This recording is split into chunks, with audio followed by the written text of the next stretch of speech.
In downtown Manhattan last year, this man was put on trial and was found guilty in the American embassy bombings in Kenya and in Tanzania. The jury convicted him. He was sentenced to life in prison. The trial happened in Lower Manhattan last year. Also last year in Brooklyn, this man pleaded guilty to trying to blow up part of the New York City subway. He pled guilty in a criminal court in Brooklyn. He is now facing life in prison. Also last year, also in New York City, down on Pearl Street, this man pleaded guilty in criminal court to trying to blow up Times Square with a car bomb. He is now serving life in prison. Also last year, a grand jury in Michigan indicted this guy. You may know him as the underwear bomber. He's in a federal prison awaiting trial. Criminal investigators say he has confessed. If that confession sticks, he will be up for a very, very long time in a federal prison, which is where we put people who are convicted of serious crimes.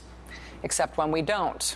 Because even though the record of charging people with crimes and convicting people of crimes when they have committed terrorist acts is the kind of record that would make a Dodge City sheriff's candidate blush with pride, the Obama administration has decided that some terrorists, some crimes, will be treated the way the Bush administration treated them, which is not like crimes at all, but rather as something that has to be handled outside the court system in a fake court tribunal system for which we have to maintain an offshore prison so the prisoners there don't, by stepping on U.S. soil, accidentally trigger any expectations of how America treats people. When you consider the two major things that happened in Democratic politics today, it is sort of amazing that they both happened on the same day. Today's the day that President Obama announced that he is running for re-election. He did it with this ad. This ad that you are seeing here. You will notice this ad has no Barack Obama in it. It's just Obama's supporters, people who supported his election in 2008 and who say they will work to re-elect him next year, too. I just saw the energy and hope that he had for this country. But even though I couldn't exactly vote at the time, I knew that someday I'd be able to help re-elect him. And that's what I plan on doing. We're not leaving it up to chance. We're not leaving it up to, the incumbent, the type of thing. Is an election that we have to win. The president's re-election campaign launched today without showing the president, highlighting purely and only the president's base, the people who worked their butts off to elect him in 2008, who the president is depending on to be just as motivated, just as hardworking, just as enthused this time around. And on the same day the president launches his re-election campaign with this ad, in this way, with that bullhorn summoning of the base, on the same day the administration did this to the president's base.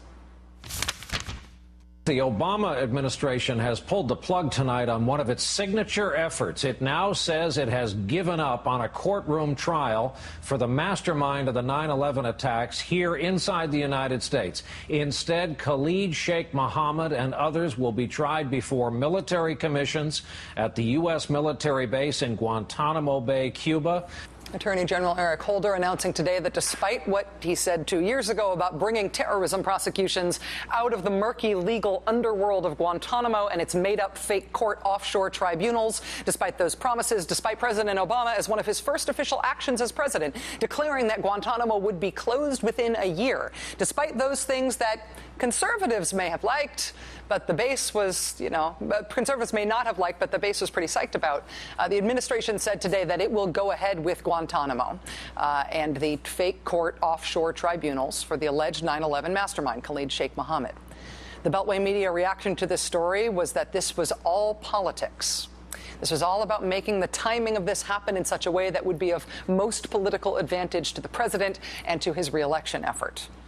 It sort of tells you everything you need to know about how the Beltway sees the relationship between the Democratic Party and the Democratic Party's base. If a Republican president announced he was actually pro-choice or pro-gay marriage or that he was closing Guantanamo, if a Republican president announced that on the same day he launched his re-election effort, the Beltway would convulse with shock over that Republican president alienating his base on day one of his campaign.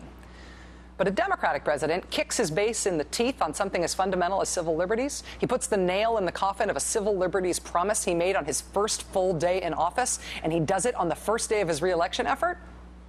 Beltway reaction to that is, good move. That's the difference between Republican politics and Democratic politics. The Republicans may not love their base, but they fear them and they play to them. The Democratic Party institutional structures of D.C. and the Beltway press in particular not only hate the Democratic base, they think it is good politics for Democratic politicians to kick that base publicly whenever possible. Only the base itself will ever change that.